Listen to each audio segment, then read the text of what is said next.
Never enough, a parent can never ever do enough. I had the makings of a song. Gloveless, scarfless, and with my down jacket still unbuttoned up top, I'd forgotten about me. Soon after we set off, it became clear that because of the snow, our stroller wasn't going to work. So with the wind whipping and the need to think fast, I turned us around. Back home, I left the stroller in the vestibule and hurried to our storage closet in the basement to fetch Tim's childhood sled. Outside, I wrapped the boys in an old blue blanket, set them on the sled, and pulled them behind me. We were halfway down Hicks Street before I noticed other parents dragging their kids by the wrists, slipping and sliding or struggling with strollers. Men and women dressed for work leaned into the wind as they headed toward the subway station on Clark Street, stepping gingerly, hoping not to fall. And here I came, pulling Teddy and Sam, the only children in the Heights, riding to school on a sled. Glancing back, I could see them squinting in the way that comes only when they're smiling. And suddenly, that great, unreasonable distance we traveled each morning to our Kids Count Learning Center became a blessing. Some children were getting rides in carpools, and others would be arriving by car service and taxi, but the boys and I were envied. One stiff parent, Chad, the Wall Street whiz, surprised me by shouting from the corner of Pierpont and Hicks in a manner half amused, half in awe, "Now that's the way to travel." For once, I was the clever mother, the only mother with this rather terrific idea, and my boys, Teddy and Sam Welch, were content. These are the moments I wanted to sing.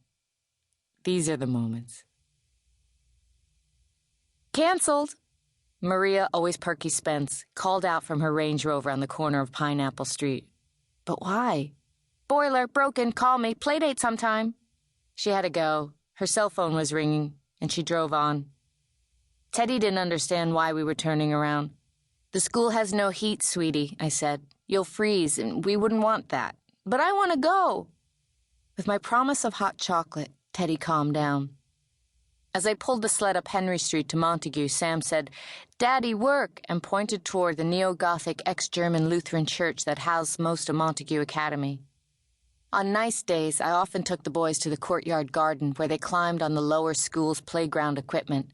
This was not to be one of those days. Instead, we turned right on Montague and headed down to Muffins and More. Across the street, Starbucks was doing impressive business. I preferred, as did other mothers in my circle, the locally owned Muffins and More, which, rumor had it, was in danger of going out of business, but not if we could help it. Handfuls of rock salt had been scattered on the pavement outside. The ice and snow had begun to melt. I tied the sled to a parking meter and held Teddy and Sam by their mittens as we walked carefully toward the door. Inside, sitting at a corner table, which they managed to commandeer every day at this time, Tess Windsor, Debbie Beebe, and Claudia Valentine drank their espressos and cappuccinos and decaf lattes. "Kate will have an opinion," Tess said, picking up her Parker, which had been lying across the only available chair. "Come over here, Kate."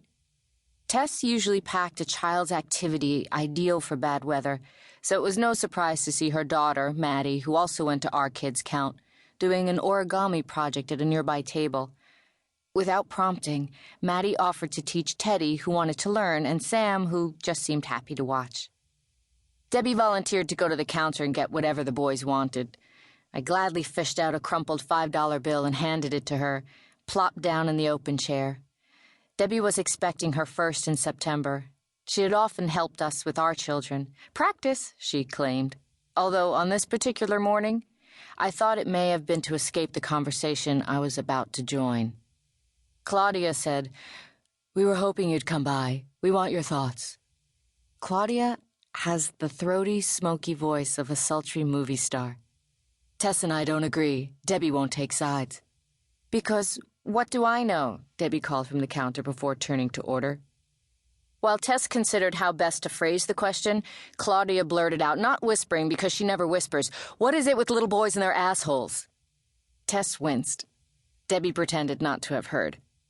On that day, as far as I was concerned, any of these women could say anything, talk nonsense, gibberish even, and just so long as none of them called me mommy or asked me to tie her shoes, I'd be positively giddy, and in no time, reborn.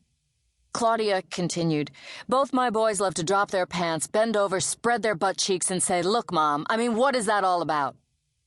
Meet Claudia Valentine, loud talker, blunt thinker, eager playdate maker. I hadn't liked her at first. Too brown.